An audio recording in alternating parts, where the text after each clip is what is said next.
like that. More of this, some of that. Can we do some Mia flying or whatever? I mean. My team and I are back at it. We're gonna get down there. Hosting big dream gatherings around the country and meeting people, going after their dreams, big and small. Real people, hard-working people, fun people. Our mission, inspire more dreams and create a space where we can help each other out. And we're not gonna stop until we hit 1 million dreams. I'm Mitch Mann. Yeah, you know when it just like sets in. And these are the stories of the Big Dream Gathering.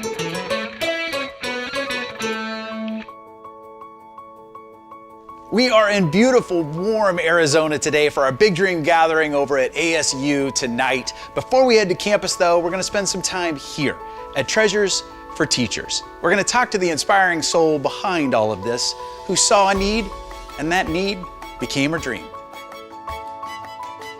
This is great. Thank you so much for hosting us. It's so great to meet you finally too. So glad you were able to make it here. No kidding, this place is beautiful. And your hands just want to go in everything. Yeah. Yep. Bottle caps. Of course. Of course. You got material, you got flowers. I want to bring him up here because I want to show him this. Okay, here we go. There. Pretty good, yeah? Where does all of the supplies come from? All over the valley, from businesses, companies, just anybody that has extra office and school supplies that they want to donate. We get a lot of donations from retired teachers. Everything in here, everything we see was donated. Everything, 100%. We don't purchase anything. These come from Boeing. Oh, yeah, look at that. Right? That's sweet. Are you kidding? I want some of those bad boys. Seeing all these school supplies made my heart race. And walking around, I could totally see how the different treasures would inspire teachers to come up with activities to get their students thinking and excited. So I witnessed a little girl, 3rd grade, go up to the teacher, ask the students to get out a piece of paper and a pencil, and the student walked up to the teacher and she handed her her shoe. The teacher smiled and she handed her a pencil. So after class I asked her, hey, why did she have to give up her shoe for a pencil? And the teacher said, I don't have enough pencils, and this way I know I'll get it back because she won't leave without her shoe. And that day, I just knew I needed to do something. I needed to do something, even if it was on a small level, I just needed to do it. So I started collecting items in my garage and going out to teachers that needed pencils or markers or crayons. And the next thing I knew, my garage was overflowing, and one thing led to another, and now we're in 20,000 square foot space where we're providing not just pencils, but you can see all kinds of resources to teachers all over the valley. I want to look at the helmets. The helmets? This is the kind of school supply I can get on board with. Are you kidding me? Oh, yes.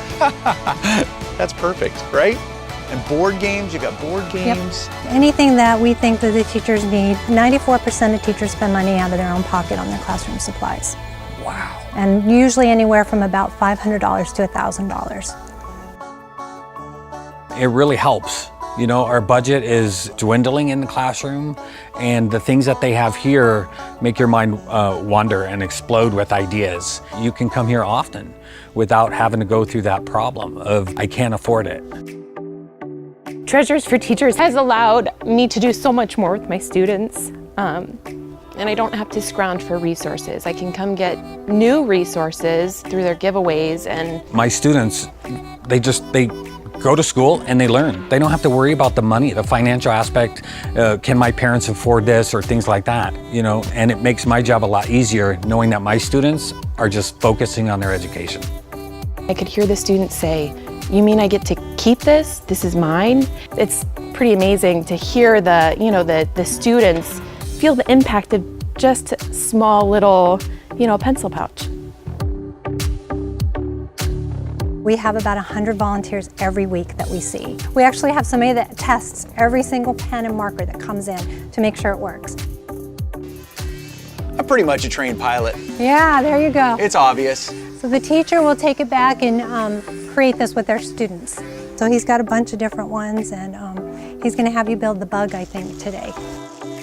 Well, this is a supercapacitor, the black part here, and then on the end of that there's a vibration motor. Wow. and they have the parts over there that we put together. I started 10 years ago, and I want to make a positive difference in a child's life, and that's why I started doing this. And Barb wanted me to design kits from what they had out in the warehouse.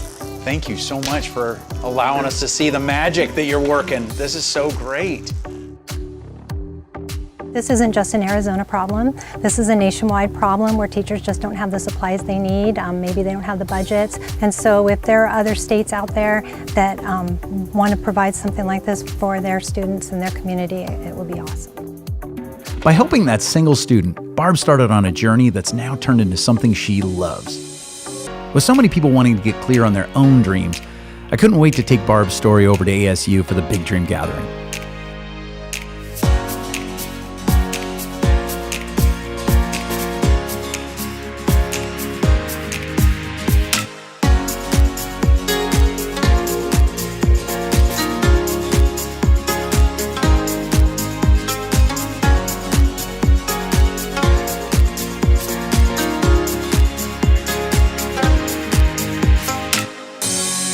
And she decided to see if she could help that one person. And in her case, that actually turned into a dream.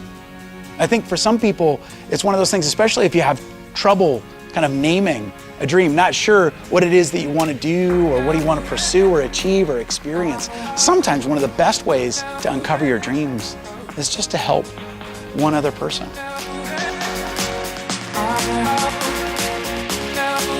Sometimes when you help someone else, it can lead to some fun surprises. You might put a smile on a child's face. You might inspire someone to think bigger. You might help someone accomplish something they thought was impossible. And maybe, just maybe, like Barb, you might uncover a dream you absolutely love in the process.